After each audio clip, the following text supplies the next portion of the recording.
Okay, so we had the Raw, which is also the go-home for the Elimination Chamber. Good thing Brock Lesnar showed up. Oh, he didn't. So I'll kind of go over what happened on Raw, and then a little bit on what my thoughts are for the Elimination Chamber.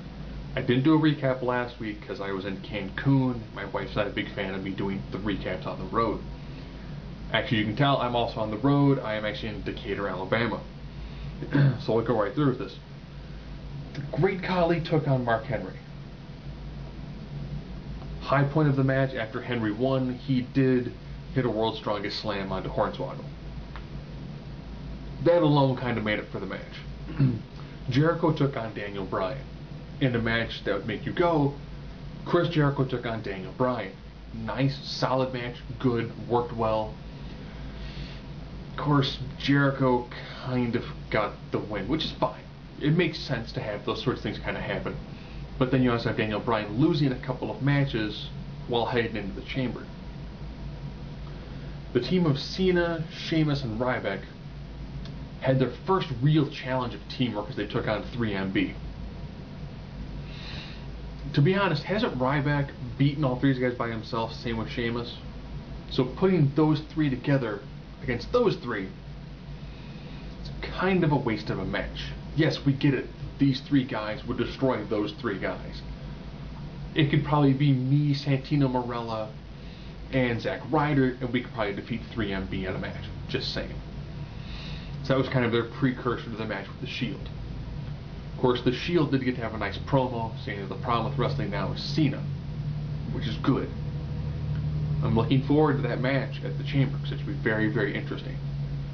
Don't know if it's in a Chamber. If it's in a Chamber, it's an awesome match. Because you then have a 3-on-3 elimination tag match in a Chamber, which would be absolutely phenomenal, because then the Shield would have to pin all three members. But, kind of getting off track. Zack Ryder renewed his feud with the returning Jack Swagger, who came out with Uncle Zebekiah, the guy who used to walk Justin Hawk Bradshaw to the ring. And of course he got the victory over Zack Ryder. Cody Rhodes took on The Miz. Miz won by DQ after Cesaro got involved. The matches between Cesaro and Miz, if you watch main event, which you should, the wrestling's really good because you get like 2 to 3 solid matches. The Miz and Cesaro have had a really good rivalry on that. It should actually make for the feud that can really, really make Cesaro a much more household name. But they're kind of really not using it that much. Epico and Primo took on the tag team of Tensai and Brodus Clay. I think a couple weeks ago I mentioned those two might as well just become a tag team. And they are. And they were successful as they defeated the Colognes. A team that at one point in time was probably the team that should have been holding the belts. But I digress. Del Rio took on Damien Sandow. And of course Del Rio, needing all the leverage in the world going into his match again with Big Show, gets the victory. Kofi Kingston, Wade Barrett. We've seen this match a lot of times. It's still very entertaining, but it feels like it's really not going anywhere. Barrett again gets a bullhammer elbow for the victory. Another unique way of doing it.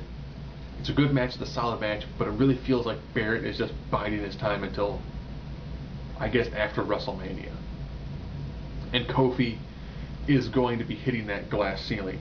And when he hits it, it's going to go boom, boom, boom. And he's not going to break through. See what people mentioned, will Kofi just turn heel? If he turns heel, it seems kind of bizarre. So they're both kind of in holding patterns. Ziggler took on Kane, with the winner of this going on to the Chamber match, where the winner of the Chamber match will feud for the World Heavyweight Championship. And he lost, so Kane's in the Chamber match. All in all, a pretty decent Raw. You're probably wondering why it was about the beginning part where Heyman said he was going to quit, and then Punk said no, and then Heyman didn't quit. And then The Rock talked about how awesome it was to be in Nashville. Ironically, I flew into Nashville to drive down here. You know, decent. It was nice. It was a good, peppy sort of promo. Punk comes down. They kind of fight each other a little bit. The match at Royal Rumble had a lot more going for it. This one just kind of seems like They're both in holding patterns until WrestleMania. Of course, now if The Rock loses by DQ or countout, Punk gets the title. But it doesn't really mean anything. If Punk becomes champion now, then what? Will he fight The Rock for a third time? Is that when they'll combine it with John Cena? It doesn't really make that much sense for Rock to have the title for about a month. Actually, about 3 weeks, then lose it, and then try to regain it in WrestleMania.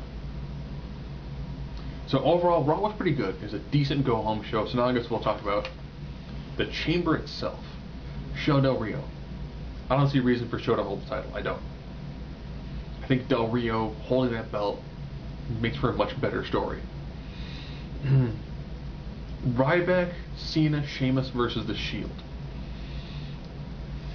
The Shield have an undeniably tall order when it comes to facing the 3 current supermen in the WWE. I really do want the Shield to win this, for one reason. If the Shield are successful in knocking off this team, they are one of the most dominant forces. However, they won't pin Ryback. I doubt they'll pin Sheamus, because Sheamus has been on a tremendous roll as of late. That leaves Cena. How often does Cena lose in these sorts of matches? I want to see the Shield win because it makes them more dominant. If the Shield loses to this team, nothing wrong with it. They lost to an undeniably powerful team. But then what happens to them? This is the Shield's second match. If they lose to these guys, it's going to really kind of damage them. They had a really impressive showing against Team Hell No and Ryback. Swap out Hell No and put in the 2 near unstoppable baby faces. Someone mentioned what happens in a chamber. If it happens in a chamber, it's even less likely the Shield's going to win. I'm going to tell you why. They're going to have to pin Ryback. They're going to have to pin Sheamus, and they're going to have to pin John Cena. I think these guys in a chamber match make an amazing match.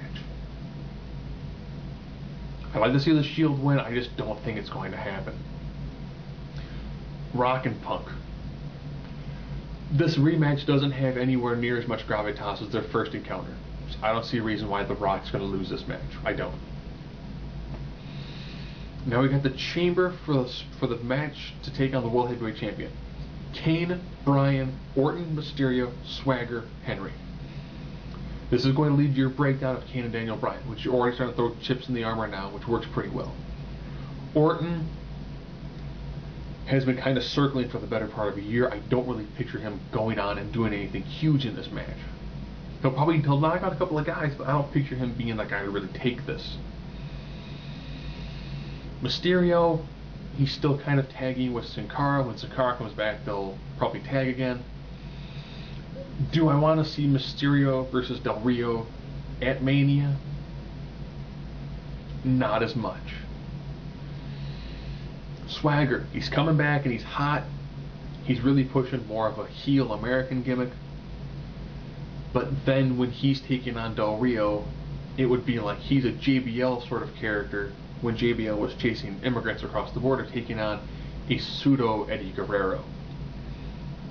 It just doesn't really work for me. That then leaves Henry. I'll be honest, I can see Henry tearing his way through this, going on to face Del Rio. Because if Del Rio can get past Show and then get past Henry, then Ziggler cashes in his Money in the Bank, and there you go. A better match, of course, would be to see Daniel Bryan win. I think Daniel Bryan taking on Del Rio could be a fantastic match. Del Rio's putting a lot more moves out. I think his style melts beautifully with Daniel Bryan's. However, I think he still needs to finish out being the tag champs and finish out a small feud with Kane. So I'm going to go with Henry.